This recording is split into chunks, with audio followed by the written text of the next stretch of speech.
Today on Back and Brew, we're going to talk everything from CBD to brain surgery with esteemed neurosurgeon, Dr. Angela Bohnen here in Denver, Colorado. We are so excited to have her and talk all things spine over a brew of her choice. This is Back and Brew.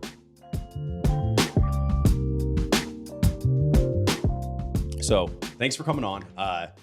Dr. Angela Bohnen, neurosurgeon practicing in Littleton, Colorado.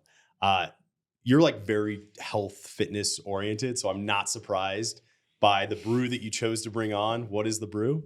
This is a Dragon Well green tea, and green tea is one of my favorite teas. I drink it every day, and it's been well known to have health benefits throughout the entire body, and particularly the cardiovascular system, and can decrease your risk of heart disease and stroke. And I also think it just tastes good. So never had this before. Figured I'd pick it up and we could try it out. All right. And this one's from this specific one's from Village Roaster. So it's just in a little like suburb of Denver called Lakewood. Awesome store. They have hundreds of different types of teas. So it was pretty easy when you told me, you're like, yeah, I want to do green tea, Dragon Well green tea specifically. It was really easy to figure out where to get this one. Yeah. It'll be interesting to try. Yeah, we'll try it. Also, part of it is the thing that actually pours it is pretty cool. I love the bottom inlet. All right. Should be too Cheers. hot. Cheers. Oh, it is All right, good. It's really light. Good. Yeah, that's Really really light. good. I absolutely love tea. Like that was I would switch between coffee and tea during college because I was like, man, it's one thing I could drink while I was cutting weight that would give me energy that was no sugar and like almost no calories. Yeah, I try and stay away from coffee. I could drink coffee and go to bed, not a problem, but it makes me jittery. How could jittery be a problem while you're operating on people's brains? I mean, I couldn't imagine. I prefer second hands. It actually gets you shaky if you drink It does. coffee. Yeah, so when I was in training, I went to Italy for 4 months and taught the residents over there how to operate. And they drink coffee all day. So morning before work, and then they had a bar in the hospital. So we would go get a macchiato after lunch, and then I'd have one in the afternoon. And I was like, after a week or two, I was under the microscope and I was like, what is going on? I never shake this bad. And I realized it was too much caffeine. So I had to take a week off while I lived in Italy of no coffee, which was hell for me. Did you get the headaches? Just a detox. Just like did you get withdrawal headaches? For sure. That would be. That's how I learned don't drink coffee.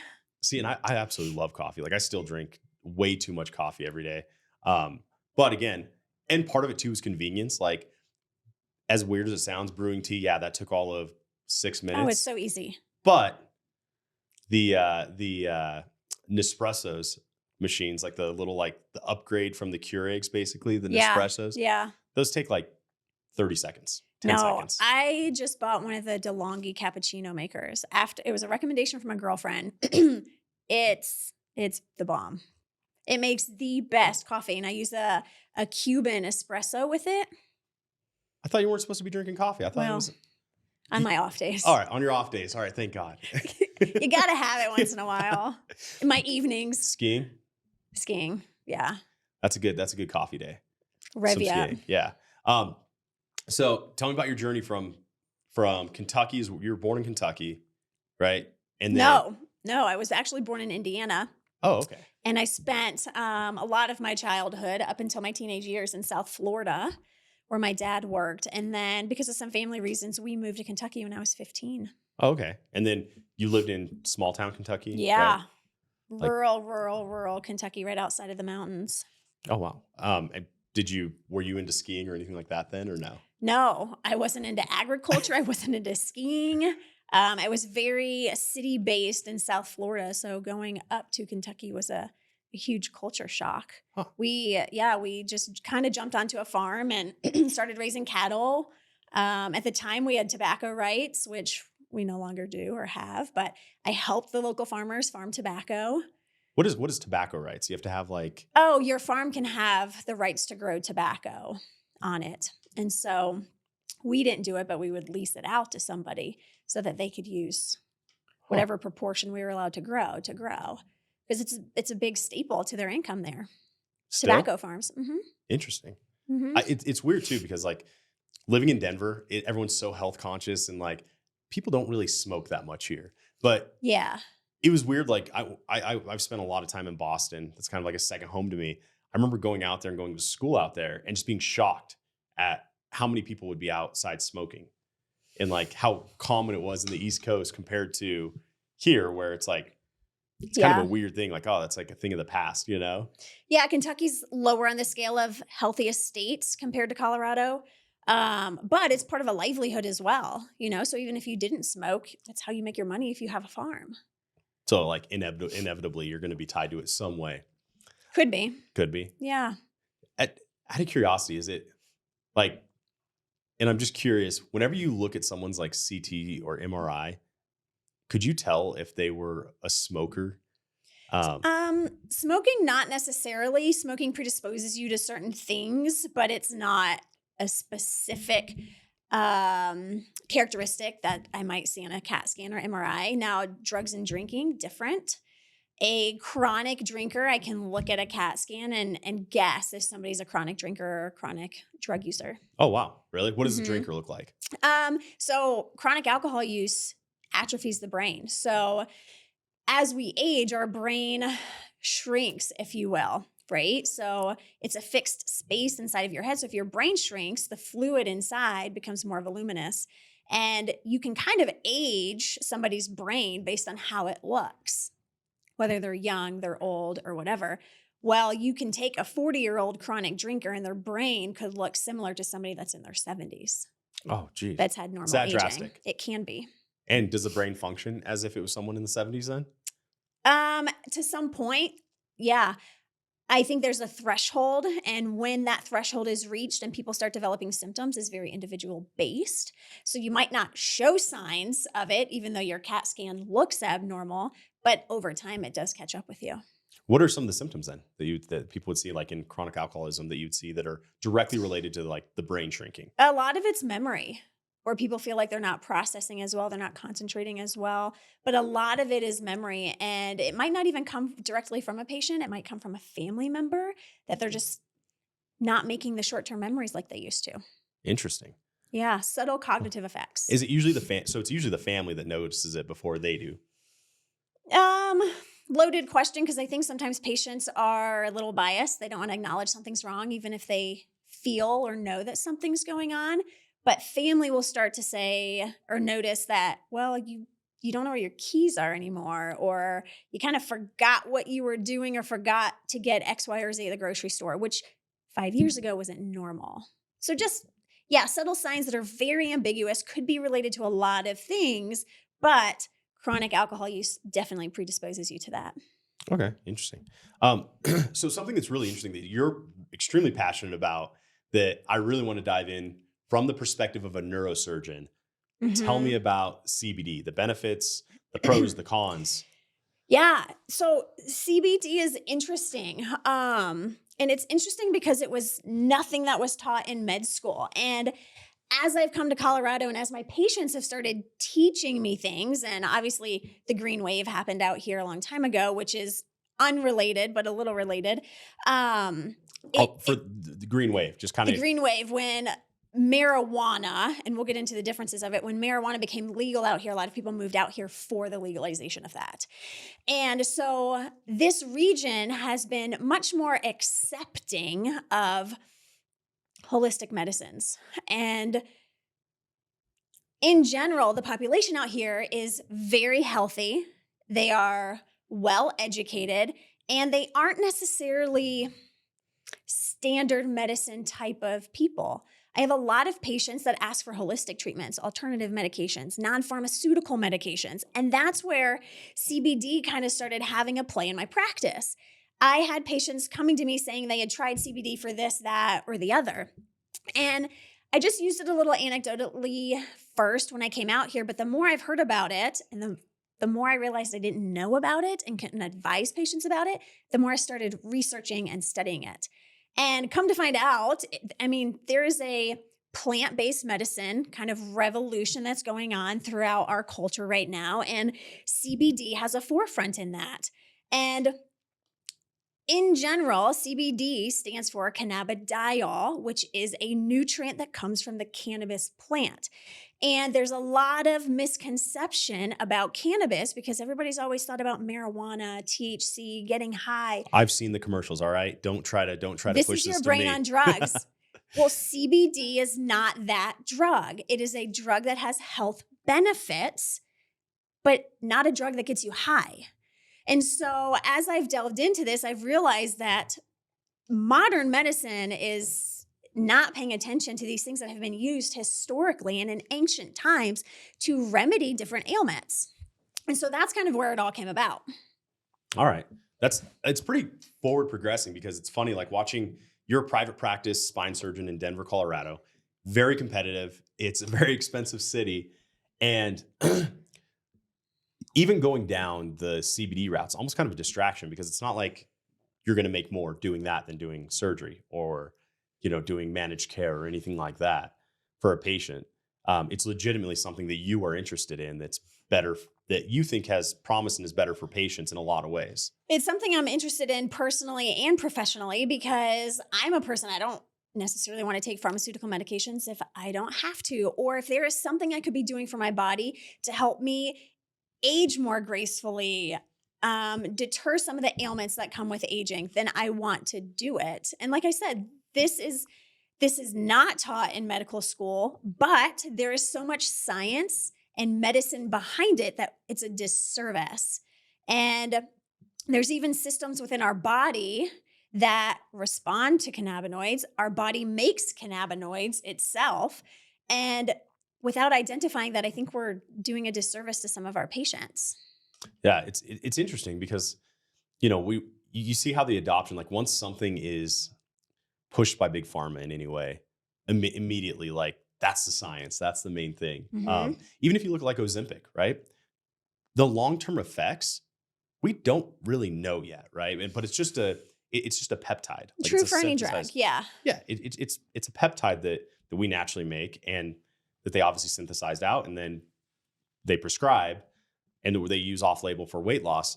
But like it's widely accepted. We see tons of people personally, I see a lot of people that I know that use it. Mm-hmm. And I always wonder, and I hope there's nothing bad to it or anything like that, but there's always the question of like, but what are we missing? Yeah. And it's sad to see that we jump over the more holistic or maybe less synthesized options that you could have, like CBD, Mm-hmm. to jump right into the more profitable. Oh, this one's synthesized. Yeah, you can't. I don't think you can.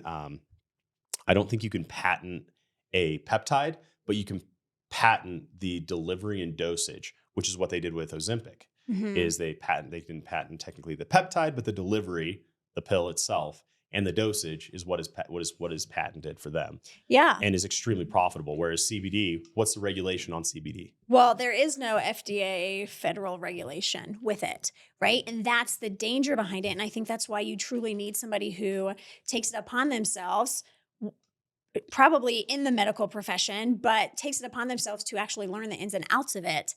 While it's very, very safe, side effects or serious side effects are very rare.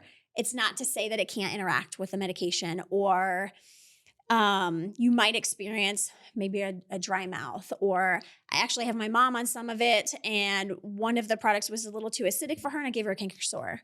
So like, yes, anything you take, even a food, grapefruit can do that, right? But I do think having a guide that is knowledgeable in it, if somebody wants to go through that journey to see if it can help some of their ailments or should be part of their wellness plan, is eminent. Interesting. So tell me about, just from your personal experience, your mom, like what, like she takes it, does it help? Does it?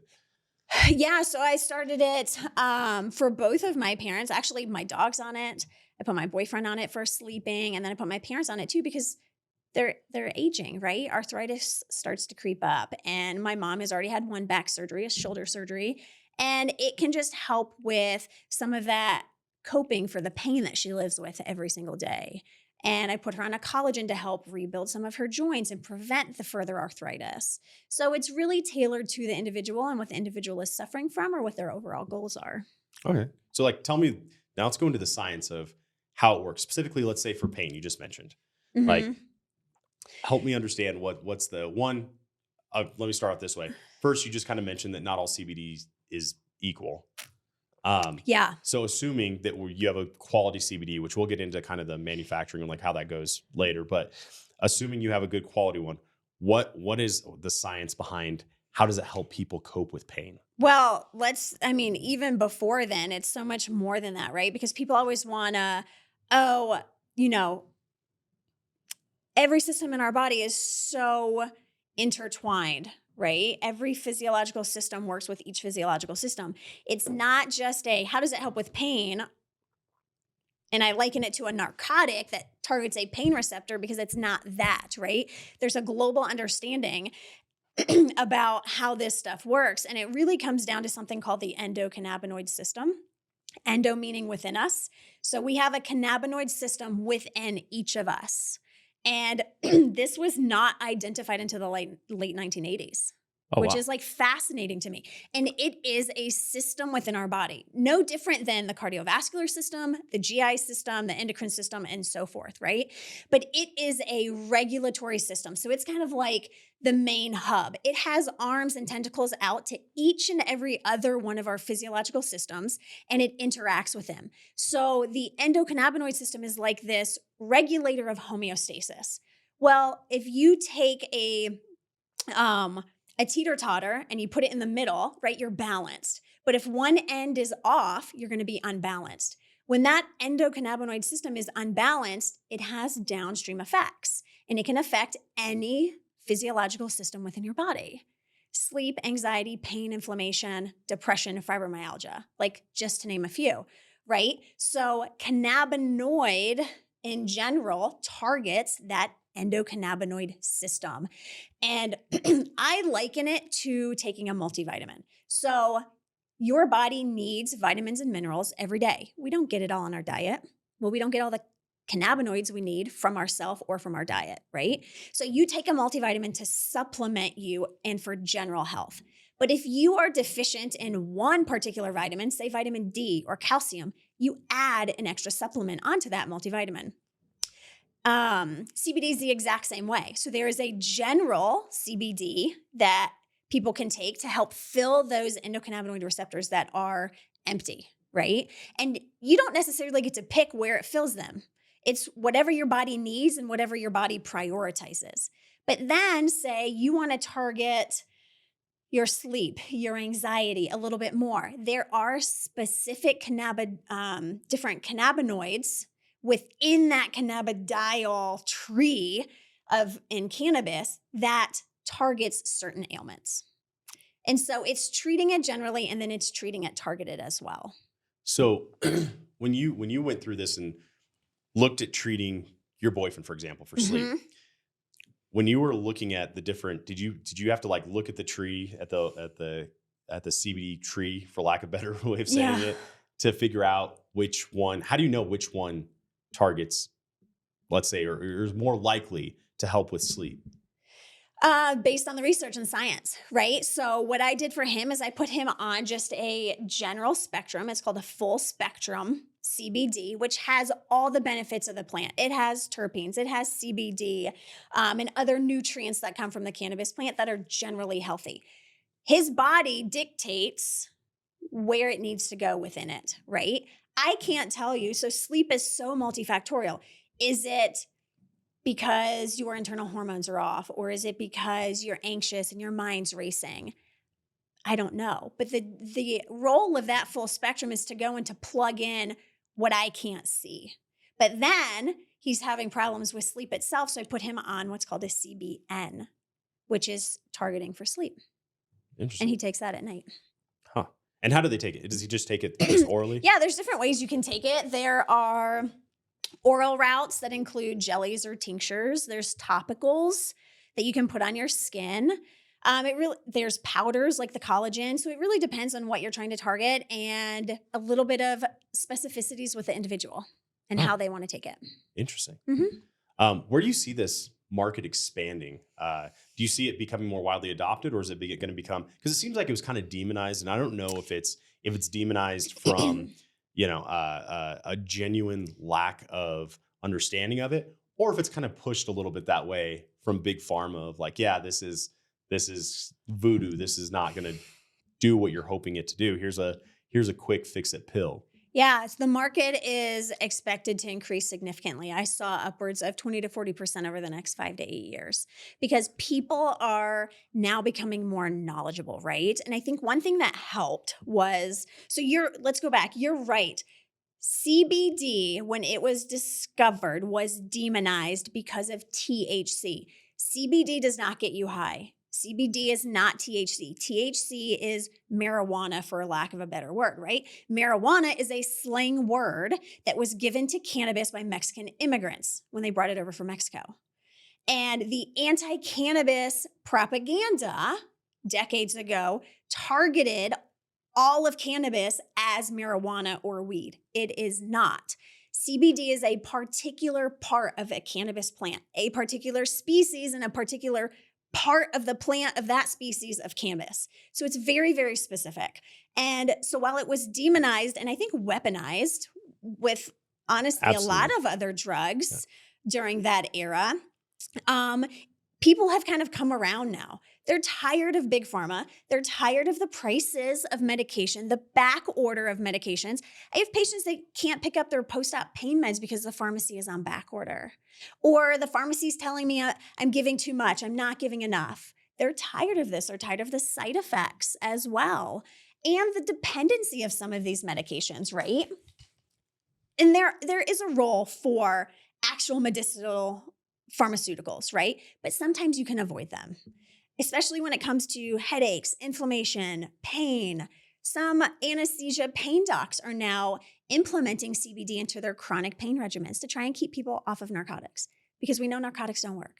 They just make you dependent, right? So patients and people of the states are now taking it upon themselves to learn of alternative measures, which for argument's sake is how I learned about it, right? I wasn't taught about this. It was patients who told me about it that then made me jump down that rabbit hole. So you had no interest or understanding of it coming out of training. I didn't know to have an interest. I didn't know that it was an option. I did know as I was going through training that CBD has been shown to treat seizures. And I knew even then that kids were taking CBD. And believe it or not, the only FDA approved CBD drug is called Epidiolex, and it treats certain seizures. Really? So the government has acknowledged the role of this, but it's like they don't want us to acknowledge the global role of it in overall health and wellness. I mean, why? Because you're not going to take your aspirin when you have a headache. And so Bayer misses out on their quota, which I don't think is fair. But it's really people taking it upon themselves to look for alternative measures and for wanting to be more holistic. So tell me about a little bit like, do you? And again, you can say no. I haven't looked into it, but like coming from a neurosurgeon who operates on the brain and spine. What was the initial evolution of CBD treating? Because what was the initial evolution of CBD treating seizures in children? Good question. I have no idea. That's what I like about you. Yeah, no, I mean, I have no idea. I never looked into it. Because I specifically remember that in Colorado being a big thing because people were traveling here during would you call it the green rush? The green wave. The green wave. Yeah. The green wave. Yeah. I remember people traveling here specifically with their kids to get treatment with using CBD to help treat seizures. And this is what I wanted to kind of jump into in our next thing is they were getting it from these dispensaries. And at that time they were brand new. So there were dispensaries everywhere. At one point when I had just left Boulder, so I graduated from CU in 2011 and moved out of Boulder. 2012, I believe, is when marijuana was legalized in Colorado for recreational use. Before that, I think it was medicinal. Okay. So there was still a lot of medicinal, like you'd have to get your card or your green card, they would call it, to be able to go get it. But even then, before 2012, there were more dispensaries in Boulder, Colorado than bars. That's insane. So like more dispensaries than bars in a college people town. didn't know what they were taking. They didn't know what they were taking. They were traveling here, and they would have a kid. They were like, "I have a sick kid. I got to try something. So they would move here, take their kid to these Yeah. dispensaries that were obviously completely unregulated or Mhm. almost completely unregulated, and just try stuff. Mhm. And Which that's is what they were doing. scary. Yeah. It's really scary. And I'm going to backtrack a little bit because it was so accepted out here. But in 2018, there was a farm bill that came out that made CBD legal federally throughout the US. And so now it's definitely more accepted. And we're seeing more states actually legalize marijuana in general. But CBD itself was federally legal as of 2018. And since that time, we've seen the industry grow as well because more people are looking at it. And here's a scary thing because, like you're saying, all these people came out and were just pulling all these things off the shelf. This is not regulated. A product is not a product is not a product. You have to know what you're taking. There are bad products just like there are good products, right? And there was a study in JAMA, so the Journal of American Medical Association, that came out a few years ago, that identified that almost 80% of the products they looked at were labeled inaccurately. For everything CBD or what? products. For CBD. Okay. They had inaccurate labeling. They had more of this, less of this. They had some THC. It didn't, the labels were wrong, right? And so the quality of what you take matters. And the reason I hone in on that with patients is because some patients will tell me, oh, I tried it, it didn't work. Well, what did you try? Who was guiding you through it? Did you do it yourself? Was this an authentic product? Where was it grown? Where it grows matters, right? Because the type of crop that cannabis is, it takes in contaminants from the soil. So you might be contaminating yourself more than you're helping yourself. Oh, wow. So I think it is vastly important to find a person to guide you through that journey. And another reason why I've decided to dive deep in it is because people need help, right? They're going to try something, but they actually need the right help to do it. Yeah, no, absolutely. It would be really interesting. Like if you could create a website that was just around CBD, the education of CBD from a neurosurgeon's perspective, that would be so helpful, I think, in someone that's starting that journey, right? Like, yeah, if I were to start out and say, hey, Dr. Bohnen, I have whatever ailment it is. If I wanted to try to treat this with CBD, one, where do I get the CBD? Yeah, totally. I think it's insightful to say that. And that's actually what I've started doing on my personal website for patients. Because I started doing a blog, I don't know, at some point last year for patients written by a neurosurgeon, right? Because you want to know the ins and outs. You want to know what goes on behind curtains. And through trying it myself and having my own surgery and figuring out what worked for me, I have kind of identified myself as wanting to guide that with patients. So not just with a blog, but I actually found a company that I love, have vetted, know their products, and trust their products, and have had good personal and very close personal relationships do well on. So I started advocating for them and advertising their products. Oh, wow. Well, and then what is different about how'd you vet them apart from just trying it? Yeah. Obviously, but how did you vet them? What did you look for in that company? And like, what was the main part that was like, this is distinguishably different? So the first distinguishing factor was their why. And I think every good company has a really good why, and it's not to make money. So the why was because one of the founders was having medical issues postpartum, so after pregnancy, and her doctors kept throwing medications at her. Medications that had significant side effects that I personally would never take, and nothing was working for her. So through her family and their own research, they discovered and developed this company, and it is 100% US owned and grown and processed. And I say that because remember, cannabis was used in Chernobyl to eradicate radiation from the soil because it soaks up contaminants from the soil and the soil, the air, the oil. It's called phytoremediation. And we use plants for this, rightfully so, correct? But if that's the cannabis you're taking, what are you ingesting, right? So a big grower and producer of cannabis worldwide is China. China has the 13th worst air quality. They have levels outside of the WHO recommendations consistently.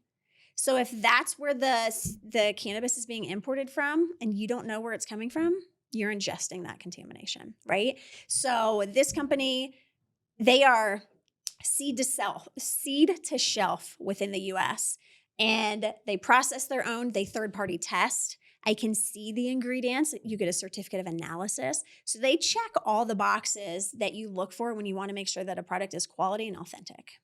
Wow. And when I had no idea that they used cannabis to soak up the radiation. Is that not insane? That is crazy. And if you Google it, it's like, well, maybe controversial. No, but they did. No, I like the story. Why would you like not? The story of it. So why would you not? Right? Plants they're beneficial for everything. Even if you watch these documentaries on fungus and the underground root system and how they talk to each other, like it's eminent to our ecosystems. So why would you not use it for that? But then again, why would you take something that's grown in a very contaminated country? That's fair. And you just don't know. That's part of it too. Well, you don't know, but also... And it's cheaper. It is also breaking the stigma of cost, right? To buy quality, you do have to pay for it. There are differences in the extraction techniques even. The extraction techniques that are healthier cost more. So what are some of the differences? So the two big extraction processes for CBD is 1, solvent-based, or 2, CO2 extraction. So solvent-based is where you would fill a bathtub full of some sort of solvent. And it's like formaldehyde. I crap you not. I mean, butane, isopropyl alcohol, ethanol, and you would soak the plant in that and then evaporate it off. But again, the plant is absorbent. It's taking in those solvents, right? It's great because it's cheap, it's quick, so your products are cheap, but they're probably not the best products, right? CO2 extraction uses specialized equipment and specialized knowledge to extract it. It's healthy, it's safe, it's more expensive. So products that come from that extraction method are going to be more expensive. And I think sometimes, it's getting patients to understand this might be a $20 difference, but that can be the difference of something not working and working, or something not hurting you and hurting you. And it's trying to break that stigma. Our health, our wellness is priceless. I'm not saying you have to spend $1 million for everything, but you do need to know what you're taking. You need to pay for quality. That's interesting. I mean, it's kind of ironic we're drinking tea about this right now too, because like that's a similar way that they decaffeinate teas. There's 2 different ways. They do solvent based, so they'll soak it in formaldehyde, or they'll do CO2 extraction. No. But it's I had no idea, and I drink tea all the time. Yeah, so like if you go to a really cool tour to go on to, is Celestial Seasonings tour here in Boulder. I don't know if you've ever done it. Oh, I haven't. It's like in Gun Barrel, so it's between Boulder and Longmont. Celestial Seasonings now, it's like part of a big holdings group, but they're factories out there, and so they'll take you on a tour through it. Highly recommend anyone that goes to Colorado to go do it. I know it sounds okay. I did it. I should do it this summer. I legitimately did it in college. So like I'm like a 22-year-old, and everyone else in there is like everybody else is at the brewery tours. Yeah, everyone's going to the brewery tours, and I'm like, I was cutting weight then, so it was like I couldn't drink alcohol when I was fighting. So it was like, oh, well, what can I do? Well, I guess I'll go to a Celestial Seasonings tour. So it was just me and a group of old ladies like going on these tours. But it was awesome. It was so much fun. But yeah, very similar thing is they talked about another thing in general of just our food being contaminated by price, actually. Yeah. So it's obviously like if you focus on price, you'll compromise on quality. And that was what they were talking about, is like Celestial Seasonings didn't run profitably for them when they switched over from whatever different extractor they used or person they used for extracting to a more whole-based one or a little more health conscientious one.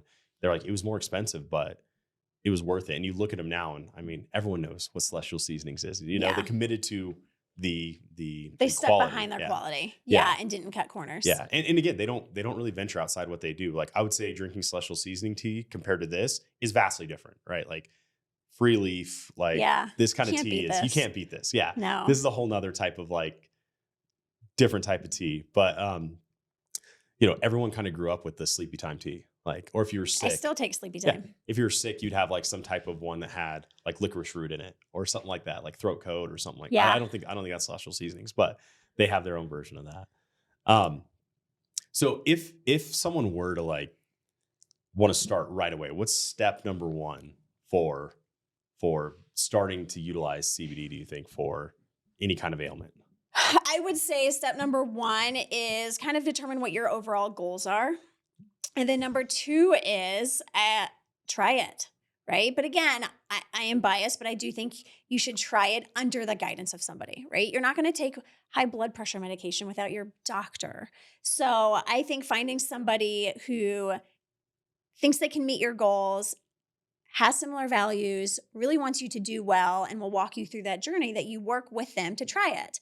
And what I tell people is that it really is a trial and error, right?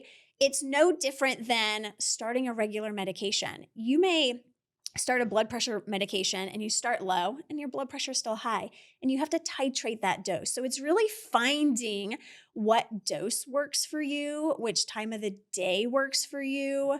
And the beautiful thing actually about CBD is that there's something called the entourage effect. So with pharmaceuticals, a lot of times you become desensitized and you need more and more and more to actually do the same thing. With CBD, you actually need less and less over time because the benefits of the whole plant are cumulative. And so I tend to start people out at a medium dose, titrate what they need, and then over some time start to back them off so that they can take less. So finding that right person is, I think, eminent as well. And then staying consistent with it. You can't take something every once in a while and think it's going to work. You have to feed your body what it needs, and you have to give it time because you have to fill what's missing first, and then you have to make headway. So I tell people, you got to try it, you got to stay consistent, and you got to do it for 2 to 3 months before you make a decision on it. It's funny because like I feel like in other countries or maybe other societies, it's probably easier to get that kind of patience. Whereas in the US, we're very, I want it right now. Yeah, our culture has really driven us to like the actual standard American medicine type of mentality. Like if there's someone that comes to you and they're like, I want surgery, I have a problem, surgery will fix it. How disappointed are they in you if you say, hey, I've gone through your films, we've done all these studies, surgery will not fix you for this? Yeah. Like, That's probably the hardest conversation that I have to have. It's like, good news, you don't need surgery, but bad news, you don't need surgery. So we need to figure out something else, right? Very disappointed because sometimes people they're at a loss, and I get it. And they hang their hats on whatever is there, whatever is on a picture. But just because something's on a picture doesn't mean it's a problem, or that fixing the picture to make it beautiful is going to fix your problem, right? So I get that letdown, but that's where I started looking into all this other stuff too, is because, well, then where do you go? Patients don't know. They don't have our knowledge. I was in school for 17 years. They don't have that knowledge to fall back on, or even to understand some of the research they're going to look up on their own, right? So that's where I've started trying to go outside the box for the people that I can't help, to maybe offer them something that might help. I mean, and the funny thing is, like, the solution you're offering them, the side effects are, what'd you say, could possibly be dry mouth. I mean, honestly, it's minimal. It's so minimal. It doesn't get you high. Why would you not try it? Like, why would you not try something that can potentially help you? And it's funny because a lot of the testimonials that I'll get from people they're young moms, right? And their bandwidth is tapped. They have kids, they have a job, and they just need help coping. They need a little bit of anxiety cutting, but they don't want to take Xanax. They don't want to take an antidepressant. Those have significant side effects. So they've started CBD, and what they notice is that they're less snappy. They're less reactive. They're overall happier during the day. Now, those are very subtle changes that you notice in retrospect, but it has added quality to their life for a little bit of cost. Wow. So tell me a little bit about your experience when you had surgery. What was the surgery? What was the recovery? What was your activity level? Because I think this is actually really important. I knew how active you were. And when you told me what was going on, I'm like, you're the chick that hikes mountains. Like you summit all these mountains. You summit, like, I think you went and summited Kilimanjaro and like, I don't know how many of the 14ers in Colorado. And now you're going to get this surgery. Yeah. So I had surgery on both of my feet to correct kind of like congenital bunions, if you will. I had mobile joints in my feet that were creating motion and ultimately really bad bunions. So I had like 80-year-old feet at 40. It was really cute.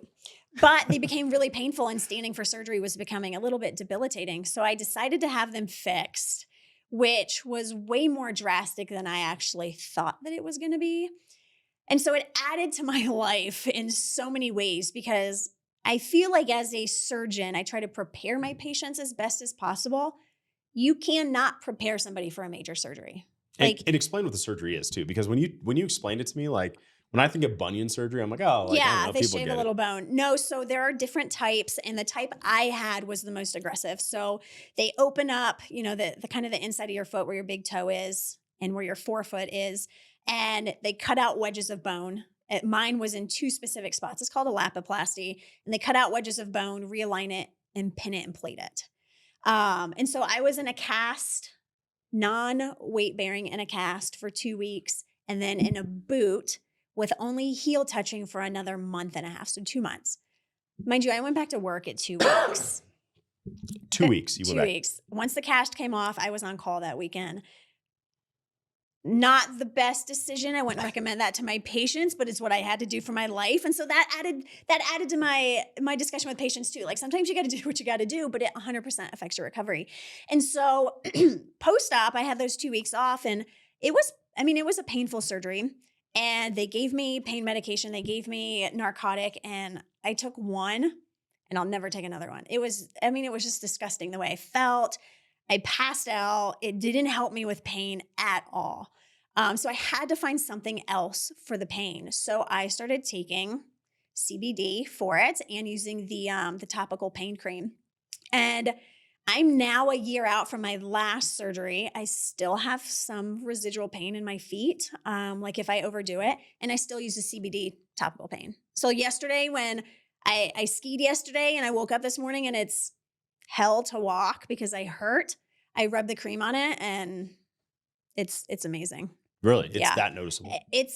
For me, it's drastically noticeable. It's the difference between each step has pain to maybe, I kind of notice it. Oh, wow. Yeah. That's pretty remarkable, especially coming from, it had to be weird used to being the person that is hearing people describe pain to being the person describing it. Yeah. I get it now. I could not sleep. The weight of the sheets on my foot hurt. So I had to take something, and I was working. I couldn't take narcotics. I couldn't take anything strong. Yeah. Jeez, that is crazy. And even ibuprofen, I'm just weird. Like I get a headache, I just tough out the headache. I don't like taking ibuprofen, aspirin, nothing. That's the Kentucky right there. That's what it is. So if I can find something a little bit more holistic for whatever I need, I'm going that route. So if someone wanted to do a little bit of research, and you talked about the first step being try something, doing their research, what are like the biggest studies that you think that's like if I wanted to possibly use it for whatever, what are some good studies that I could look up on my own? That's a good question. And I think they are, at least the studies I've read, are a little bit hard for the average person. Thank you. To understand. Thank you. Or below average, I should say. Pedestrian, please. Yes, civilian. They're a little bit hard because a lot of them have been at very high doses. So where I do a lot of my learning are from other doctors who are doing it and teaching it. Oh. That's where I've done the bulk of mine, while using the studies to support and learn the science behind it. I think the big studies I've taken away from are like the one in JAMA that identifies the incorrect labeling. Like that's huge. The layperson can understand that. You have to know what you're taking. The other one too you have to be cautious about is everything's being laced now. So they have found traces of fentanyl in some CBD products. Again, use a reputable company. Know where you're getting it from. And can people go to your website to see? Yes, and I'll give you the website so that you can Put it on put here, it yeah. up. Yeah, but it's just a personal website. I kind of write about I take all the topics that I get asked from patients, and I've done the research and I've just written an article about it. So it's a little bit random right now, but it's like office chairs to help neck pain and back pain, or pillows for neck pain, because I get asked these same questions over and over and over again. So I was like, I'm just going to start writing about these. And honestly, like that's what's really cool. I mean, granted, it's very, you are, we never even breached the subject of being a female neurosurgeon, but what is the percentage of neurosurgeons that are female? Oh, I think it's 10%. Really? Yeah. That even seems high from what I've seen. Well, now whether they are working or not, I think a lot of females actually get into the workforce and then drop back. So I haven't seen statistics on whether that's full time or just in total, but in average, there's about 10%, I think, licensed or registered. See, and like even the fact that you're a practicing female neurosurgeon is you're kind of isolated at that point, just in and of that, because there's not another community of, there's maybe one other female neurosurgeon in the Denver metro area. Yeah, that Something I like know that. of. Maybe one or two. So like it's really commendable that you're able to do a lot of this stuff on your own. Like it's kind of self-driven. Like the fact that that you have to educate your community. So you've put resources by yourself into educating the community. Obviously, we're starting to film stuff together and get some stuff going as far as the being able to get your messaging and get your your individual educational videos out to the community. But in general, you've always been very much educate the community first.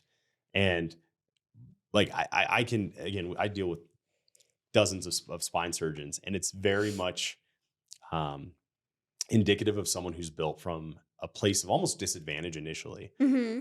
That we see that the ones that were like, yeah, I had some hardship. Brent Kimball had quadruplets while he was in residency. But he didn't. His wife did. sorry. Yeah, I've been corrected by that before. He did not have the quadruplets.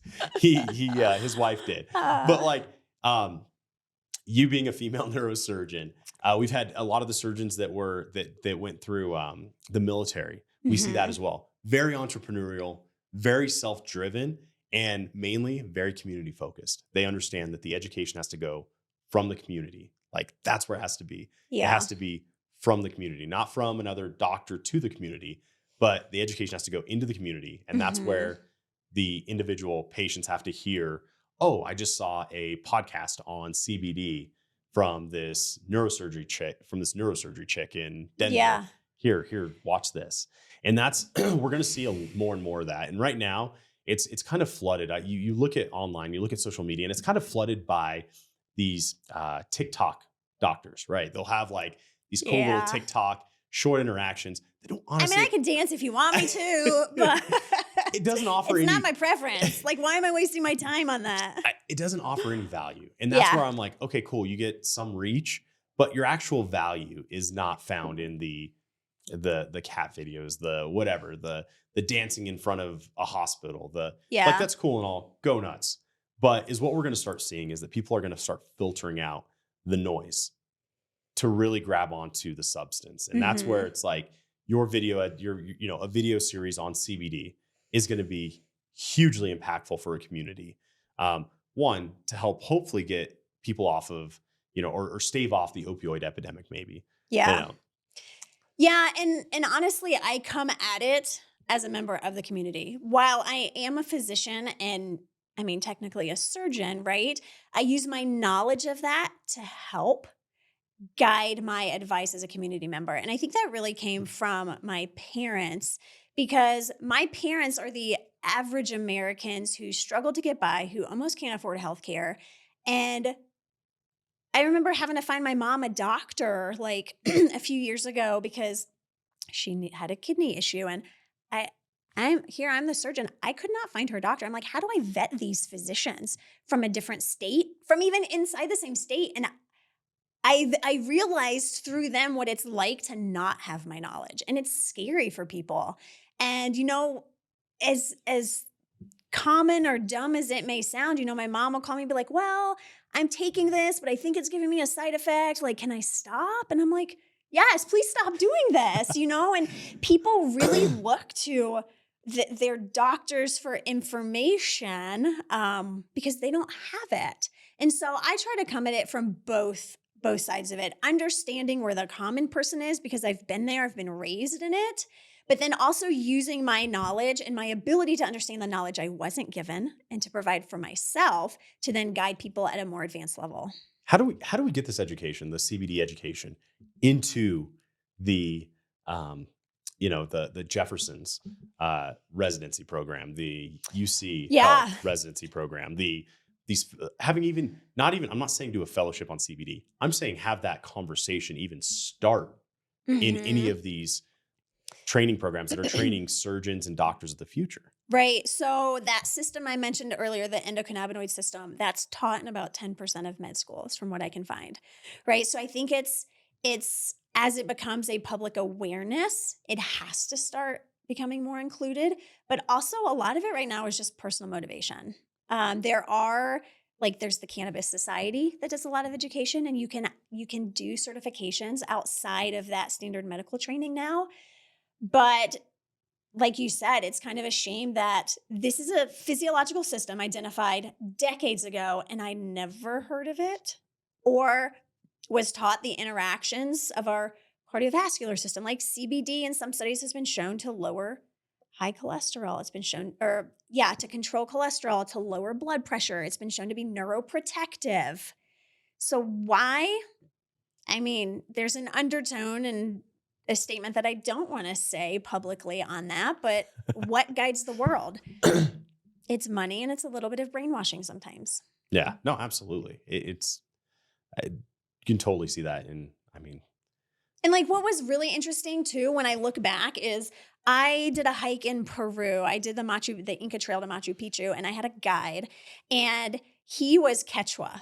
And he grew up in a Quechua culture, a Quechua tribe maybe. His grandmother taught him the medicinal properties of their plants. And as we were hiking, he showed us and pointed out to us all the plants that his grandmother had taught him and what they use it for.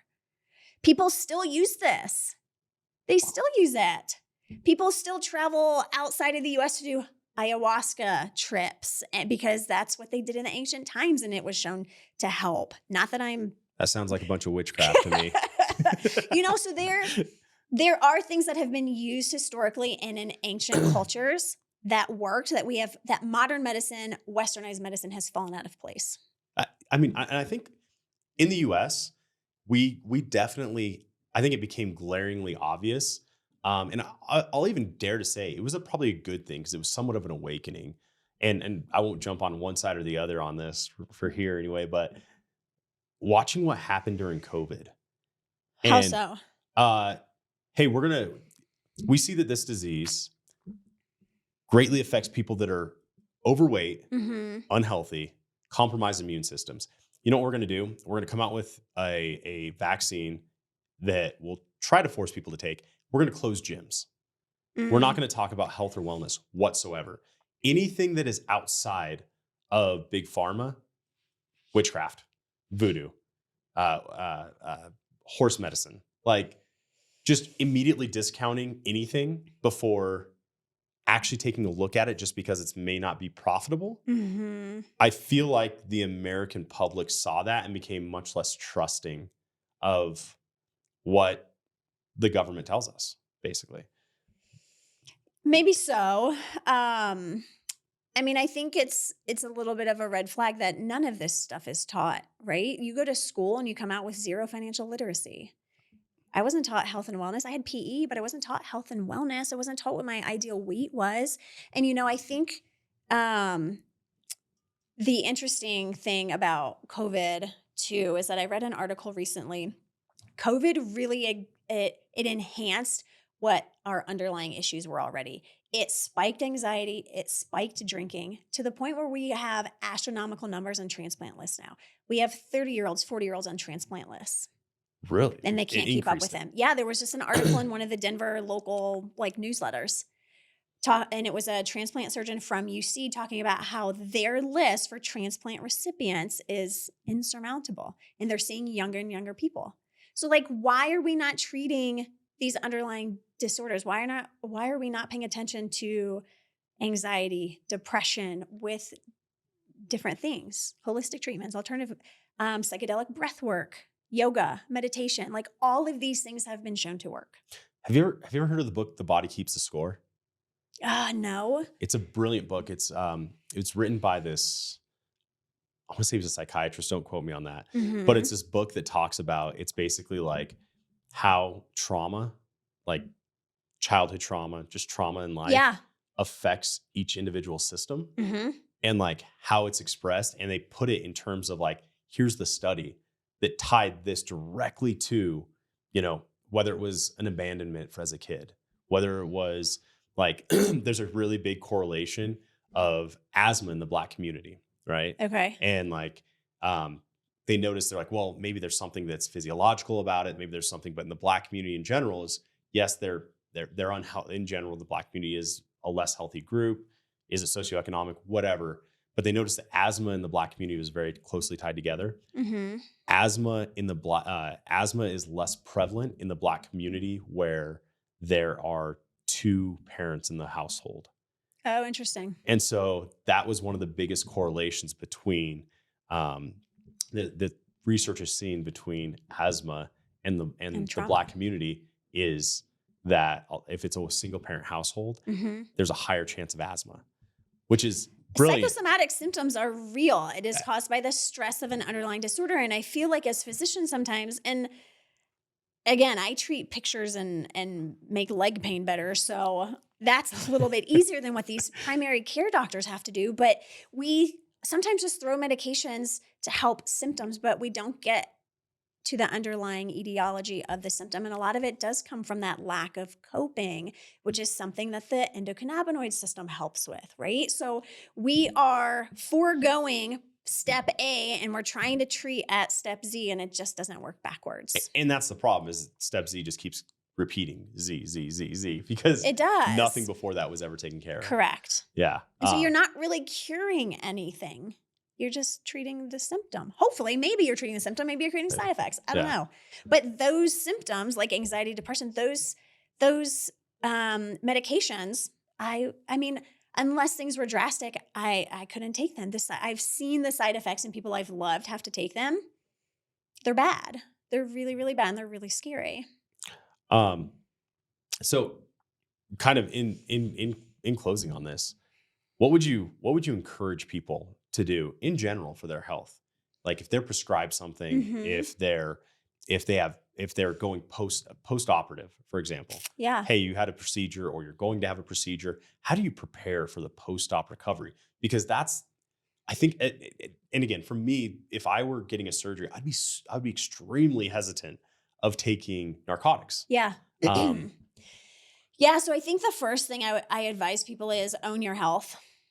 Know what you're having done, be as prepared as you can, and have a game plan. So when I sign people up for surgery, they get a packet of information that has post-operative expectations in there, a bunch of Q&A that will help them prepare, whether it's, okay, here's what to expect.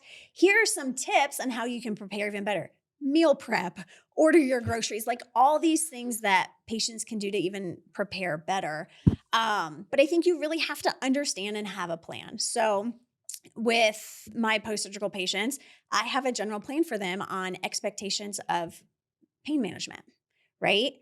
I tell them, I expect you to need this for a couple of weeks. I expect you to be off of this by 4 weeks. Not everybody follows that, right? But it's setting that expectation.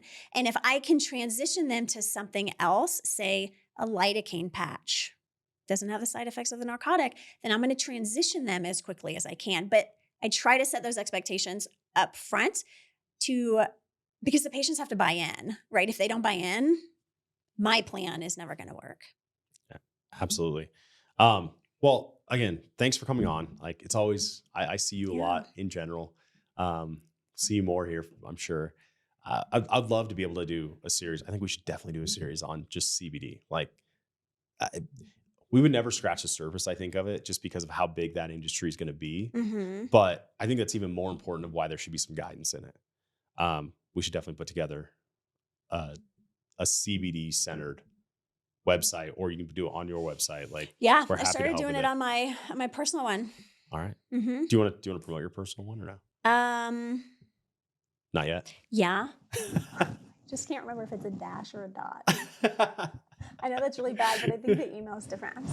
No, you're fine.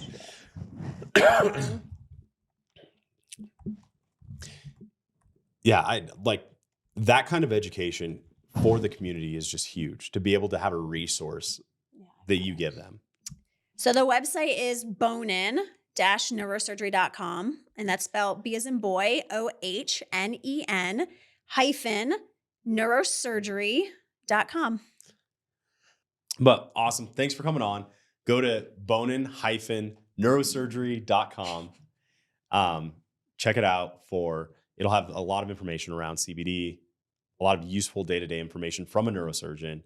If you have back or leg pain or anything that would be related to your spine, you should definitely go see Dr. Angela Bohnen in Littleton, Colorado. Yeah, thanks for having me. No. All right. This is Back and Brew.